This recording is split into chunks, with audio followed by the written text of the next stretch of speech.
Okay, so we're calling this meeting to order at 10:34 a.m. Hi, everyone. Amy, first meeting of the semester. Would you be able to take the roll call? Yes. Hold up. Sorry if that was a little bit on the No, spot. it's I know we fine. kind of It's jumped fine. in here. It's just been a while. Hi, everyone. Welcome back. President Naomi, Present. VP Ramses. No, Kate. He was, Ramses was here. I think he might have just got disconnected. He probably will be back soon. Okay, sure. Kate President Mark. Present. Director of Finance, Zach. Is it EB? Your mic is not on. EB, yeah. EB? Okay. Director of Legislative Affairs, Jacob. Present.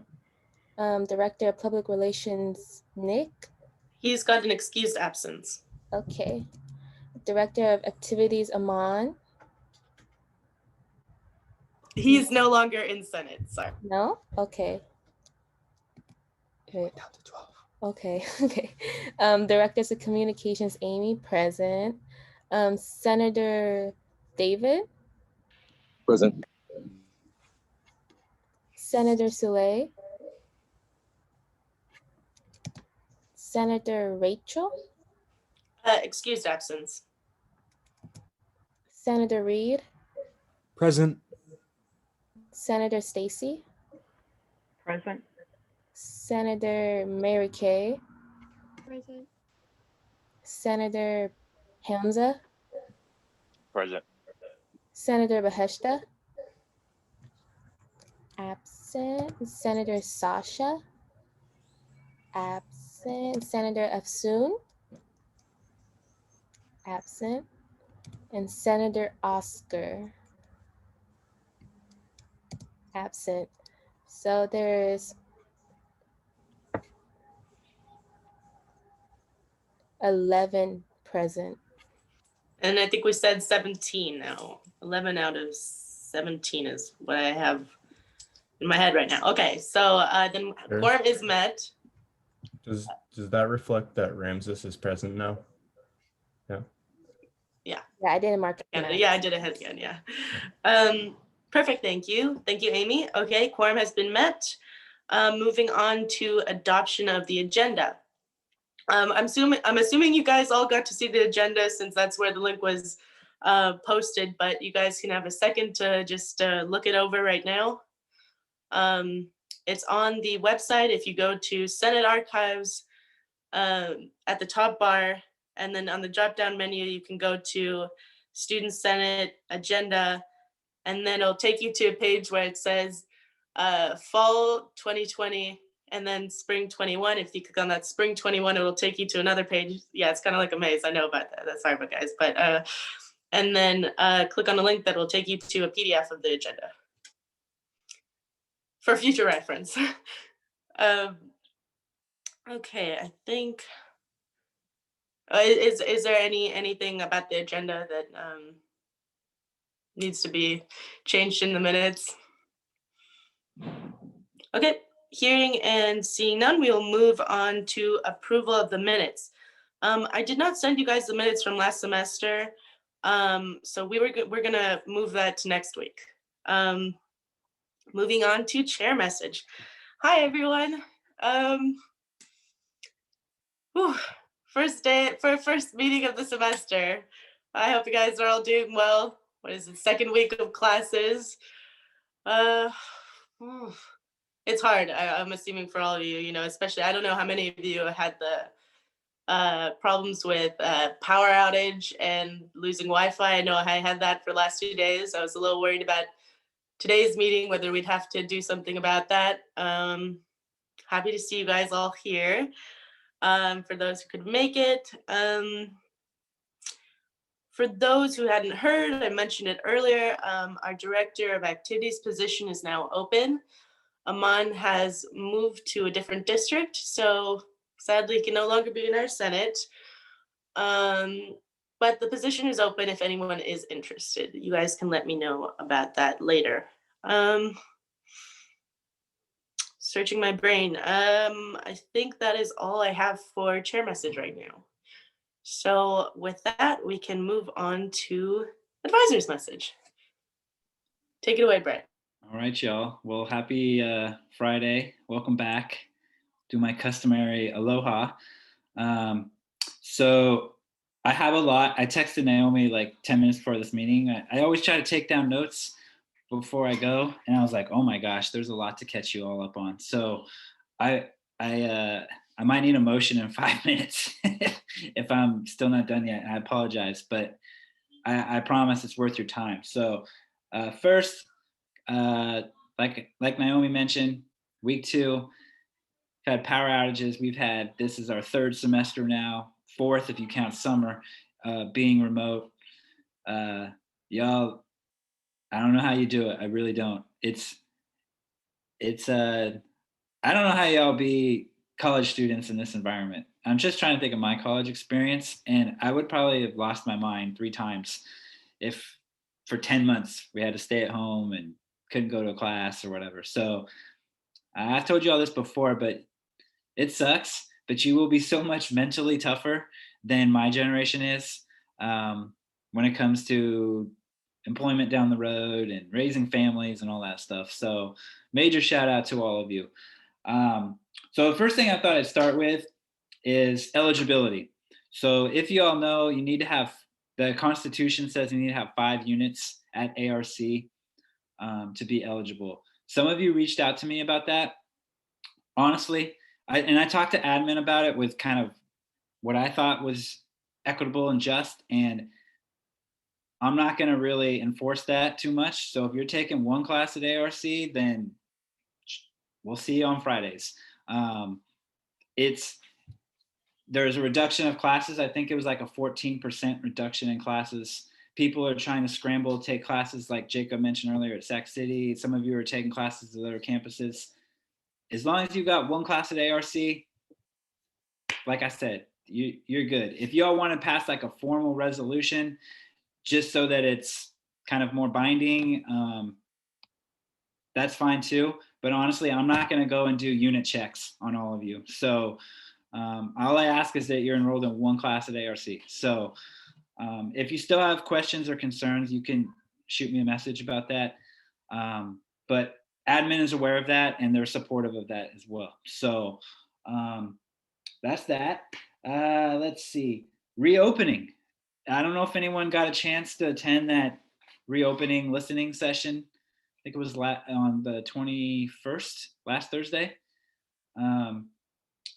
But I will put, when I'm done here, there's a link. They have a reopening website now, and they wrote a draft of kind of like a report of those listening sessions and kind of what they took away and some general ideas. But nothing is set in stone. The chancellor sent a message out to staff and faculty literally about half hour ago. And he stressed, the public health conditions are really going to dictate what fall looks like. I know most of you are graduating or transferring, but that might affect if you're going to a 4-year institution, it might be similar in terms of what they're thinking too. I can tell you the fall schedule, it was supposed to be out March 22nd. And they have recommended to push it back to April so that hopefully it buys them more time in terms of publishing the schedule. So once the schedule's out, right, if you sign up for a class and it says Davies Hall, you might be expected to show up to Davies Hall. They're not sure yet. Like everything's in flux. So my guess is fall is going to be kind of like for those of you that have worked in the restaurant industry, like a soft reopening where it's not at full capacity. It won't be like Starbucks has long lines and the cafeteria is crowded. It won't look like that, is my guess. Speaking of the cafeteria, it's not official, so don't go and tell everyone that it's a done deal. And I know we have members of the media here, but it's looking like Aramark may not be back next year.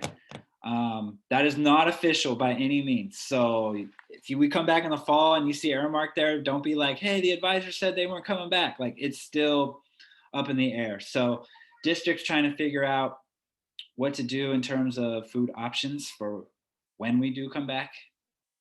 Food trucks have been discussed, but nothing is set in stone. But I just thought you all should know that. So that's kind of it for reopening. There's more to come. As I get more info, I will let you all know. When I'm done, like I said, I'll put the reopening website up in the chat. Enrollment. This is where it affects you all. So enrollment at ARC is down 10% from this time last year.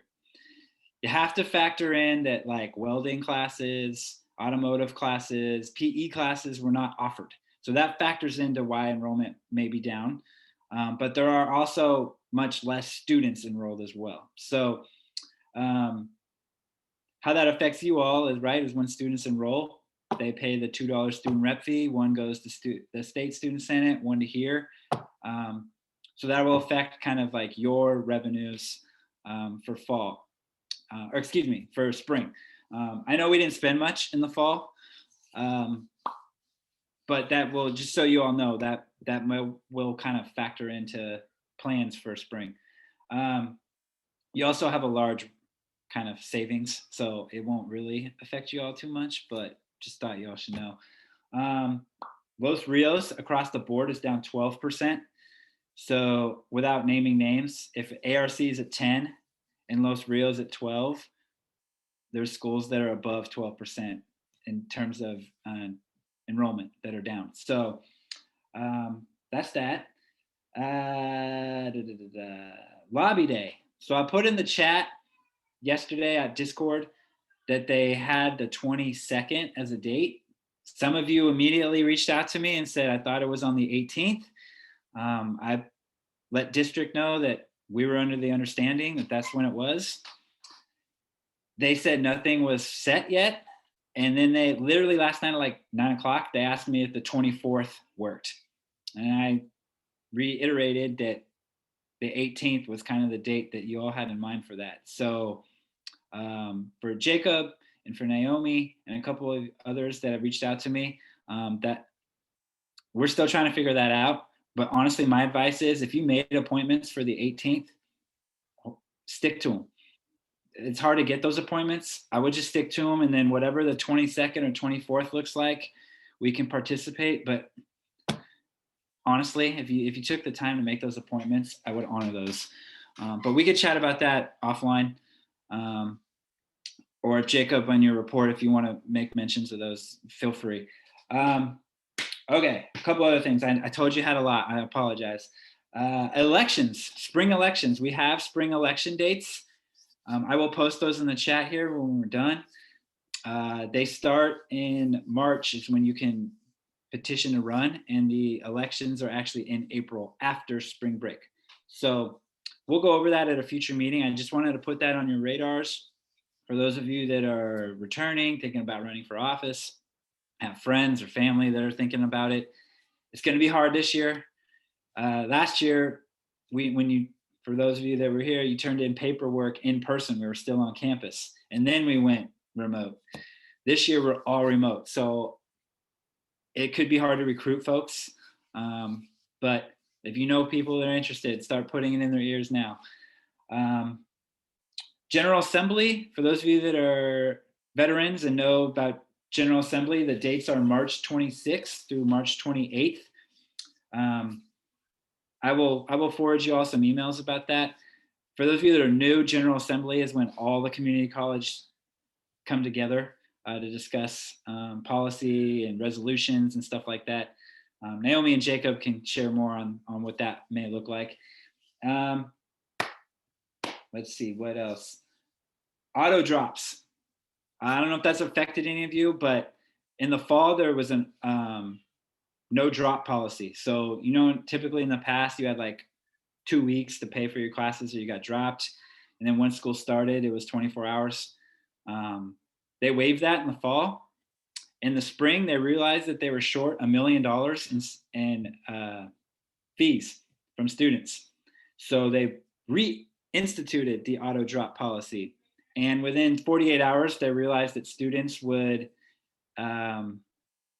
were pretty upset about it, right? There's a lot going on in the world right now. And so they went back to the no drop policy. So if that has affected you in any way and you need help with that, please reach out to me.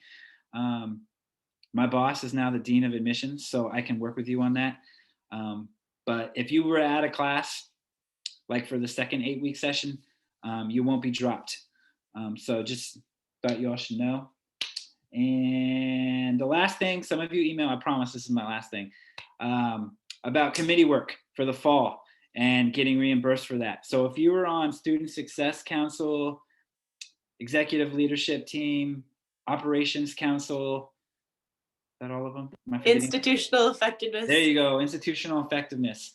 I need a favor. Can you please email me which committee you were on and which dates you attended, if you have that info? Because I'm going to make a big push to the folks that run that and say, hey, here are my students, here are their student ID numbers, here's how many hours they worked, pay them. So please email me sometime today, this weekend, whatever, with the committee you were on and the dates that you attended, if you have that.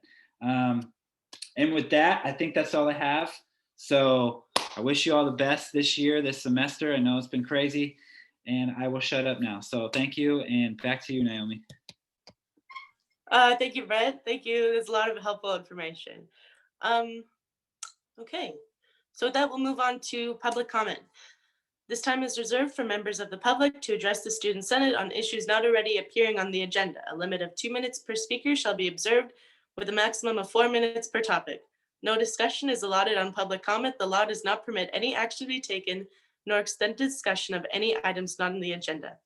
The ASB Student Senate may briefly respond to statements made for questions posed. However, for further information, please contact the ASB Student Senate President for the item of discussion to be placed on a future agenda. Wow, it's been a while since I said that. Okay, anyone from the public here wants to make a comment?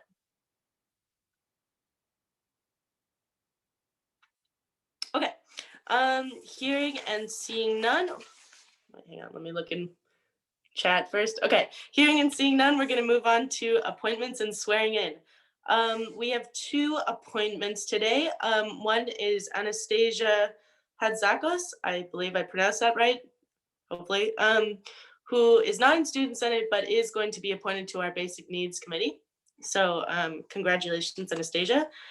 And we have Zach Evie, who will be appointed as our new Region 2 representative. So congratulations also to both of you guys.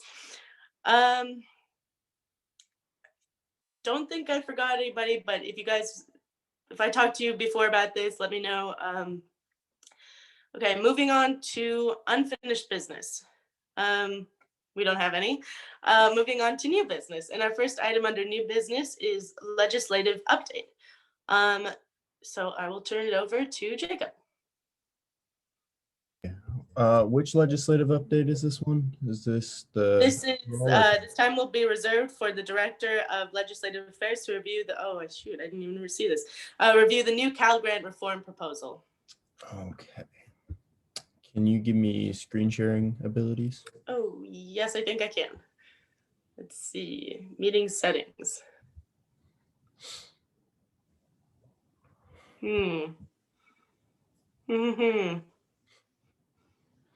I'm going to try to go to your permissions specifically. Okay.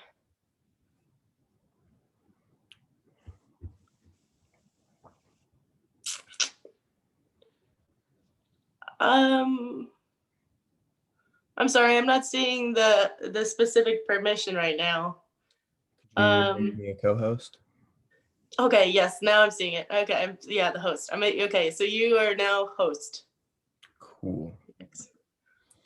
Oh shoot, Jacob, before you continue, can you check if it's still recording on your end? It is. Okay. Is it? I think it is. Has the little cloud with the dot, so I'm pretty sure. Yeah, that works. Okay, so they're calling this the Cal Grant Modernization Equity Framework. The reason they're not going with language that specifically says reform is because they don't want to indicate that this is like an overarching reform that'll fix all the problems, because Obviously, we pushed last year, and we're going to continue pushing for the whole cost of college to be covered. And so we can't do that without a significant allocation of money. And that's simply not feasible this year because of the recession caused by the pandemic. And so this is more the Cal Grant Modernization Equity Framework, because it's modernizing the Cal Grant to award money in a more equitable manner. Obviously, the basic needs challenges, as it says, are exacerbated. It's just some basic info. So it's going to align state and federal eligibility criteria for aid by adopting expected family contribution as the primary metric for determining student need. That means basically they have a formula that says, we think your family is going to contribute this much money to your college education, and that will be what determines how much financial aid you receive, as opposed to just having say your parents make XYZ amount. Say they both make 50,000 a year. Instead of saying they both make that money and we're going to judge you off of that, they're going to take into account other factors, such as maybe you don't live at home, or your parents, aren't around or something. It's not going to be perfect, but it's going to better reflect the fact that not everyone's family is contributing to their education. And they're going to remove eligibility barriers based on age, time out of high school, and GPA. A lot of the GPA requirements were fairly high for some of them. I think it goes over it later. It's like 3.0 for some of the Cal grants. Obviously, if you've been out of high school for too long, they say no. Same thing with age. And so that really caused a lot of problems, especially for California community college students, because most of our students are 22 and above. Let's just say, I forgot the exact metric, but most of them are above the fresh out of high school threshold. And a lot of us are here because things didn't go perfectly in high school. And so this is going to better reflect that and be able to get more money in the hands of California community college students. All eligible zero EFC students are getting a stipend, no GPA verification, no time out of high school or age. And it increases students eligible from 124,000 to 279,000, which is up 125%. So obviously just trying to get as much hands into the hands, or as much money into the hands of students who need it. And this would be on top of what was formerly the BOG fee waiver. As it says here, I forgot the name of what it was in the meeting. The promise grant now, right? Right. Yeah, that's what I think it is. Pretty sure. So they're putting forward a couple of different costs and options to the legislator. Obviously, they had to put in some with no new funding. There is an option for no new funding, but they also put out, just as putting it out there as, we could reach this many students with this much money and it would affect students this different way. I don't know exactly how they're going to lobby for that. I will have to make a plan on that. And see, going on. They get more lower income, first generation college students, older students, and student parents, which is really important because that's a big chunk of community college students fit into at least one of those categories. And so this is the current model and the proposed model. It shows all the different percentages of who's eligible now and the newly eligible, newly ineligible, blah, blah, blah. And proposed students with dependent children, no change to current eligibility criteria, means for determination of award levels.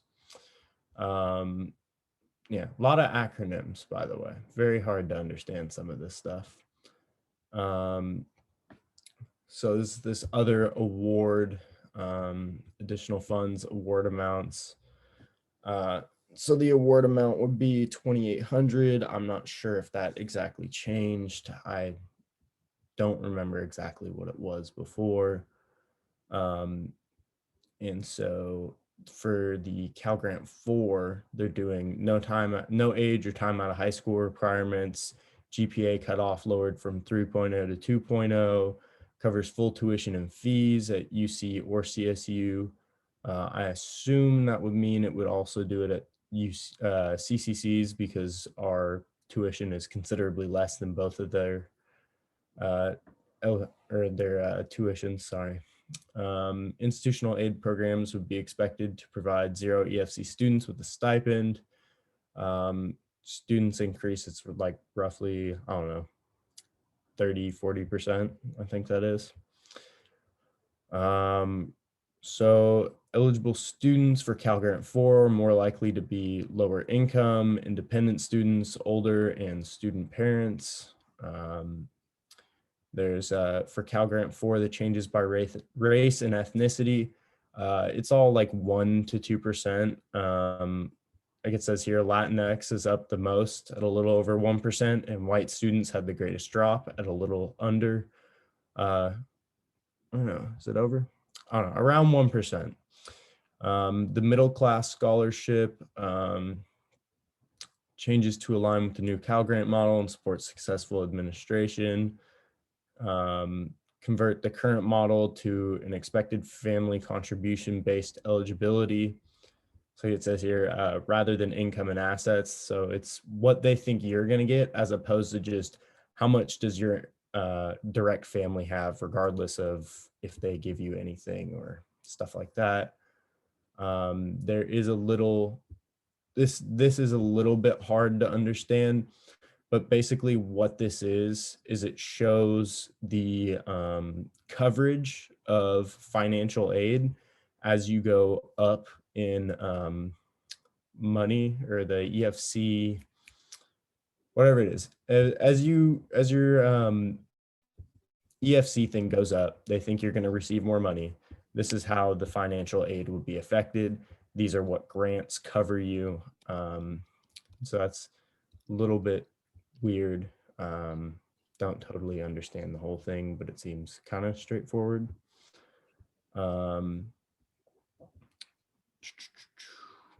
There was any student now receiving a Cal Grant use current eligibility standards will be grandfathered eligibility until it expires. So current students who are no longer eligible later won't be, just out of luck because of this new model. So they already have their money, and it's not going to, screw over students who maybe are relying on that now. Some students with higher EFC getting a Cal Grant, but many students at 0 EFC may not be getting one. COVID relief bill includes significant provisions to change federal calculation for aid, including elimination of EFC and adoption of student aid index. So if I remember correctly, the EFC to student aid index was just a wording thing. Not necessarily that the calculation is changing on the federal level. More California students will receive a Pell Grant, which would increase the number of eligible students for Cal Grant 4 longer term, and creates the opportunity for state policymakers to consider how to best align and leverage state and institutional aid with federal investments.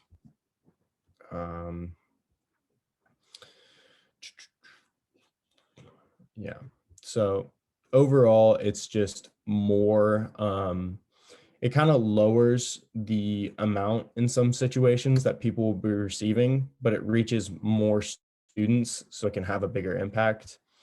The key outcomes are that it makes it a little bit easier for students and family, aligns state-based and federal aid, and ends the use of rationing mechanisms for state aids that are not connected to financial need, targets state resources on the most financially vulnerable students, serves about 197,000 additional students compared to currently, better access for student parents, adult learners, and DREAM Act application filers, more inclusive programs, more African-American and Latinx students will receive awards. This will eliminate the competitive Cal Grant In my mind, that's a good thing though. A lot of competitive Cal Grant awards would mostly go to the UCs and CSUs and created a big inequity in awards compared to when you compare them to CCCs. The Fixed Financial Aid Coalition was in attendance. And so that's basically leaders of the state student senate for California community colleges, the CSSA, the California State Student Association, and the UCSA, the UC Student Association. They were all there and they expressed a lot of support for this, as we've been pushing for this for a long time, but they also reiterated that they want the whole cost of college to be covered and that they're going to continue advocating for that. There is a TICAS memo about, I think it was either about this or it was about the whole cost of college. I don't remember exactly, but I'll slap that in the chat in case anyone wants to take a look. The Chancellor's Office rep wants awards to be raised, commission to explore additional funding methods, statutes that have award amounts, raise them annually to keep up with inflation. If you look at the award amounts, I think his example was in like 1990 or something, was when the award amounts were originally set. And that covered a lot bigger chunk of what tuition was back then. Tuition's raised and inflation has caused that money to be worth less. So he wants there to be a annual reevaluation of the award amounts to keep up with inflation. Other than that, there was just some other general comments by people, but that's basically it for the proposal. There is also another group of materials that I will be using to kind of create our lobby day materials from the Student Senate for Cal Community Colleges. And I will be putting that in the chat right now. Oh my God. Sorry about that. Computer's being weird. Put it in the chat now. And if there's any questions, I'll take them now. Kind of a lot in a little bit of time.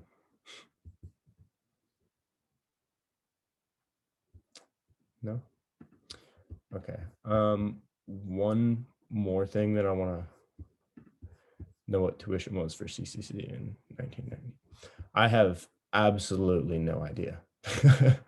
I have no clue what it was in the 90s. I don't even know if that was the specific year he used. Naomi, can I hop in there real quick? Yeah, sorry, go ahead. I was nodding. So just to add what Jacob and Stacy were chatting about there, I'll age and date myself here. So I started Sierra College in 1999 and it was $11 a unit.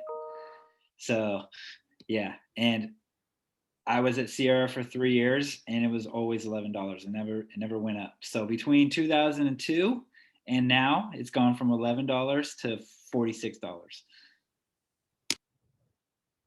Yeah, so big change, not necessarily favorable to us. But another thing, just since this is kind of related to lobby day, squeeze this in here really quick. There is, it's the wrong thing, right there. These are the current lobby day appointments that we have to discuss this with legislators. As you can see, Ken Cooley and Jim Nielsen are our representatives for our district. Ken Cooley got in contact with me. We've had a little back and forth, but he hasn't confirmed. And I've had confirmed appointments with all of these legislators. Steve Glazier wanted the, I can't say her name correctly. Steve Glazier's office staff wanted to reschedule to later in the day on the 18th. These are all for the 18th. And I'm seeing if we could possibly move it to the 24th. And if not, it'll be later in the day on the 18th. If you want to come lobby on the 18th with me, it would be greatly appreciated. Make things a lot easier. You could just shoot me an email and I'll coordinate that. Otherwise, I'm going to have to be doing these on my own. which is going to be a little bit daunting, but I think I could get it done if not. But hopefully someone will come forward and want to do that with me. So that's, if there are no other questions, that's all I have. Jacob, these appointments, they are, you said come, I just want to check. These are virtual, right? Virtual, yes. Yeah, okay. The Capitol is closed down. No one can That's go to right. the Okay. So good, perfect, okay. And you can count me in too. Quick question. Jacob, are you hosting the Zoom, or are they reaching out and saying, here's a Zoom link, pop in? The one person who sent me something said that she would be willing to set up a conference line. I was saying that we were going to set up a Zoom. I assumed that's how it was going to go. So Okay. we need to use the Zoom. That'd be good. We, the 18th is I don't know what day that falls on. Is that Thursday? Thursday. So we won't have a Senate or K meeting, so we could probably use this account to host them. That way you don't get cut out at 40 minutes or whatever. You can have more than 3 people in there. That it. Okay. Turn it back over. Yeah, it looks like that is all for this agenda item. So we'll move on to the next legislative update, which is again, going back to you, Jacob. Awesome. Screen share again here. This is from my good pals at the SSCCC, specifically Andrew, who was the former DOLA at Folsom Lake, put this all together. Good guy, does a lot of good work. Let's get this out of the way. So there's AB 14, Communications California Advanced Services Fund, establishes more broadband. There's a lot of things relating to broadband and getting people connection to the internet so that they can, actually attend school and not have to worry about stuff like that. Youth Empowerment Act, Election Day holiday. This would AB 53 close CCCs for voting.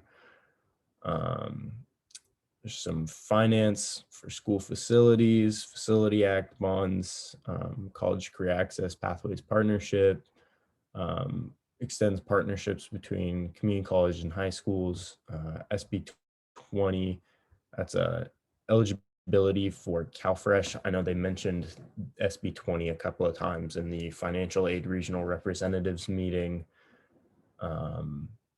So students who are 200% below the federal poverty line receive the BOG fee waiver and require CSAC to notify them of their eligibility for CalFresh benefits. SB 22, education finance school facilities, more bonds, which is just borrowing from the government so that we can pay for facilities and things like that. Workforce training under SB 61, 50 million in grants available to CCCs and other workforce entities provide supportive services. So if you're probably noticing a trend here by now, a lot of them are focusing on basic needs insecurities that are faced by CCC students. Here's another basic needs one sponsored with Assemblymember Berman, funding for basic needs centers. That one's a big one that they're really pushing for. And so basically it would just allow for funding for specific centers for students suffering from basic needs insecurities to have like one place where they have to go and don't have to run around, across campus to, do like 5 things just to get the stuff that they need to go to school. AB 2023 that they're trying to reintroduce as a co-sponsor with Assemblymember Shu. Basically what it says is that your student records, your transcripts, your diploma, whatever, will say the name of your preference as opposed to your birth name.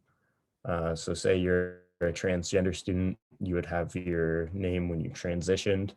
And then there's AB 2190. This one would get the Board of Governors member. So the way the Board of Governors currently works is we have 2 student members. We have one that's in training and one that's like a full member. So the first year you're a training member, you don't have any votes, and the second year member only has a vote. This would give the first year and the second year member a vote. These are just proposals. They're trying to do the feminine hygiene products, trying to get Assembly Member Garcia to reintroduce it. No word on that. There's the CSAC membership bill, which Assembly Member Lee will be sponsoring. The CSAC bill is basically they want the California community colleges, UCs, CSUs, and independent colleges to all have a student rep that is on the board at one time, so that we don't get a spot once every, however many years, because it's the same thing as the BOG member, where there's the training year and then the full member. But so 1 year it's UCs, then CSUs, then private colleges, and then community colleges, not necessarily in that order, but they don't get a spot on the board. And so we can't advocate for our positions every year. So that's really important to us. There's a student trustee enfranchisement. They need a new author because I believe Weber is the one that's leaving to be the new Secretary of State. Student trustee enfranchisement, I've talked about it before, but it's basically just giving the student trustee, taking their advisory vote and putting it at the beginning of the meeting, requiring their, not the beginning of the meeting, at the beginning of the vote, so that the students can actually voice their opinion on something before the rest of the members vote. And it also gives them the option to give them a full vote, so that would put more pressure on the different trustee boards to give them that full vote, because then they would have to directly say, we don't want to give them a full vote. And it would make it a little bit easier for students to like lobby the board and say, we want a full vote and stuff like that. There's the Rising Scholars Network. I don't know too much about that one. And then there's also SB 291 and AB 1314. This was kind of changed into the new proposal for the no new funding model, which we just went over. Legislative deadlines, there's the last day to submit the bills. Bill requests to the Office of Legislative Counsel is the 22nd. Last day to introduce bills is the 19th. And I know that all of the budget bills, like bills that'll have a fiscal impact, those are all going to be heard in February. And after that, they're not going to hear any more of them. So kind of important that some of the aforementioned bills get in there quickly. And all this is just on budget stuff. I'm sure y'all don't want to hear too much about budget, but it has an impact on basic needs stuff. For example, there's a proposal for 100 million in one-time funds available over 3 years to address basic needs and securities. So there's a lot of push for that on the statewide level. That will get into too much of that on the local level. I'm not exactly sure, but there's also, plans for disproportionately impacted students. A lot of good work that's being done on the statewide level that I'm not necessarily involved in. So if there's any questions, I'll take them now.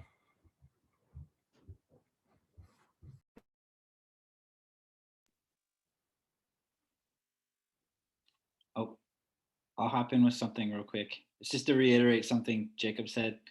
The student trustee one, from my view as an advisor, it's very important that that student trustee, I think, should have a vote that's equal to that of the board of trustees. So for those of you that are new, right, we have 7 board of trustee members.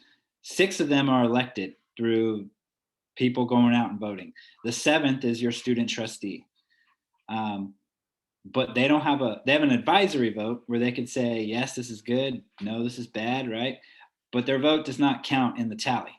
So while you have a voice, you don't have a voice at the same time, in my view. So I would highly push for that to be that they have an actual vote.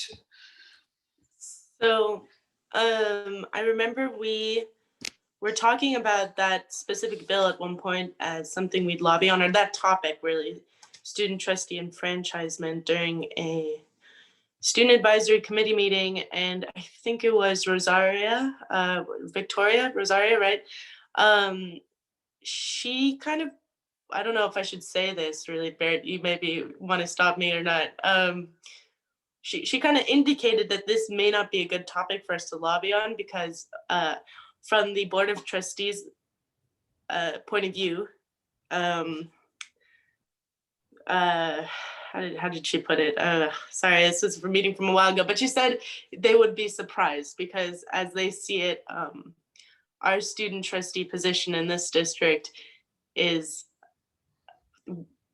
well represented. Basically, they said apparently this is not something that they would feel concerned about and would not have liked it if we had chosen that as our topic for lobby day.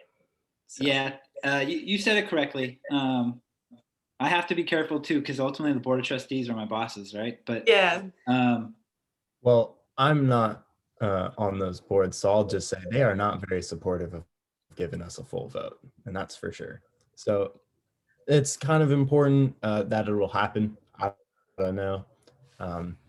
We've been pushing for it for a while, and they, not just our board, many other boards, not supportive of it.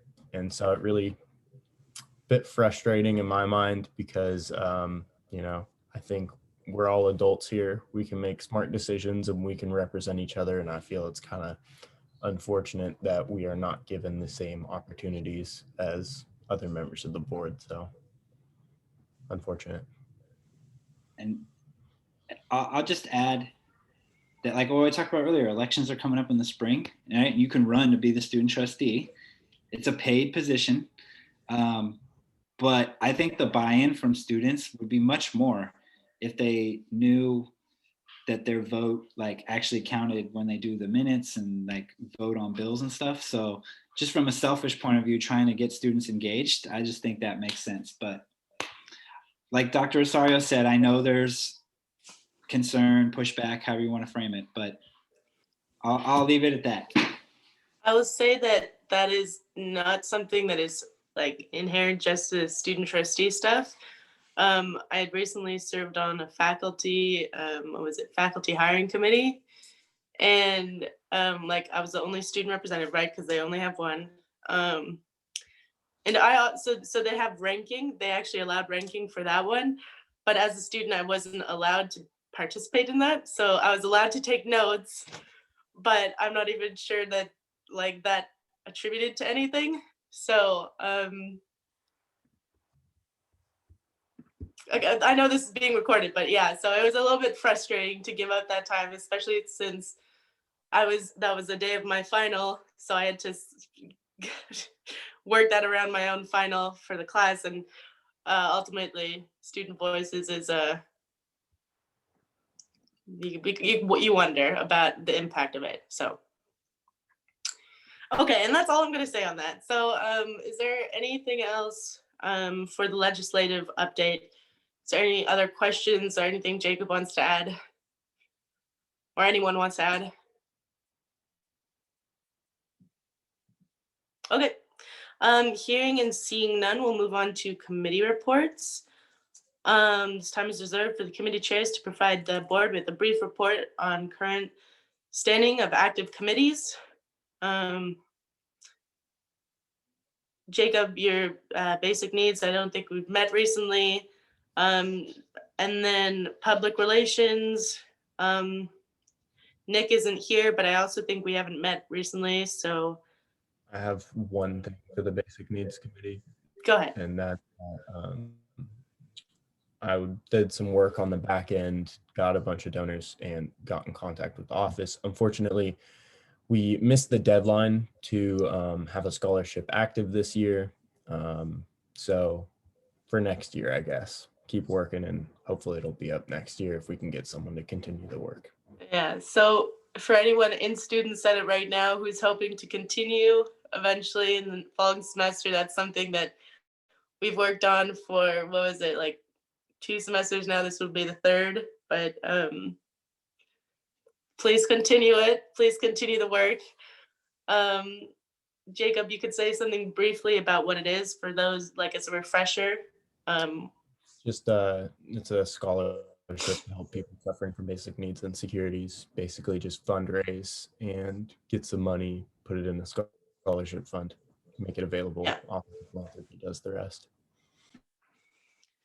Yep. So that's what it is. Other committee reports. No. Okay, I think that's all. So if anybody else has one, you guys can go. But okay, I'm just gonna move on to board member reports and announcements. So this time can also include for those people who are on those governance committees. If you want to say something, give us an update on like, what was it, institutional effectiveness, those ones that Brett mentioned at the beginning of the meeting during his advisor's message. We're always looking for updates. Yeah, okay. All right. So is there anyone who wants to give who has an update or an announcement? Chair. Go ahead, Stacey. All right. So I learned this morning while attending a meeting about Beacon, which is the group tutoring service that's provided by the Learning Resource Center, that recently the district has sort of centralized and consolidated the hiring process for student health. And so what was previously a 10-day paperwork process is now a 2-month hiring process, and we're losing students who are trying to get jobs while they're waiting to get their job. So I understand that this is about to be discussed at the District Academic Senate, and it was recently discussed at the ARC Academic Senate. I just wanted to make sure that this board is aware of this problem. Wow. Oh, thank you. Thank you. Thank you. Mark, do you want to give an update for CABE? What we worked on at the last meeting? Yeah, sure. So we discussed about launching a platform called Booth Central, which is a online student engagement. I will be reaching out to the clubs to give them access to what's called a booth. It's going to help with like virtual it's going to help with virtual club day. So I was also contacted by the current. So if we have any club presidents that want to give their insight on Booth Central, reach out to me and I will discuss what it is. I'll be sending an email out to all the clubs, advisors, presidents, and vice presidents. What else? We also just basically discussed some plans for spring on how we're going to increase student engagement and let the students know what kind of virtual or what kind of events that we're going to be doing. So that was basically what we discussed. Thank you, Mark. Are there any other board member reports or announcements? Anything from Sages? No. No, okay. No, sorry to put you in the spot, but yeah, just curious. Okay, so it looks like we don't have any other board member reports or announcements. Going once, going twice. Nope. Okay, we'll move back. We'll move on to public comment again. This time is reserved for members of the public to address the Student Senate on issues not already appearing on the agenda. A limit of 2 minutes per speaker shall be observed with a maximum of 4 minutes per topic. No discussion is allotted on public comment. The law does not permit any action to be taken nor extended discussion of any items not on the agenda. The ASB Student Senate may briefly respond to statements made for questions posed. However, for further information, please contact the ASB Student Senate President for the item of discussion to be placed on future agenda. Is there anyone from the public who wishes to make a comment? Okay, hearing and seeing none, we'll move on to adjournment. If there are no objections, this meeting will be adjourned at 11:28 a.m. Okay, hearing and seeing no objections, this meeting is adjourned. Okay, I'm going to stop recording.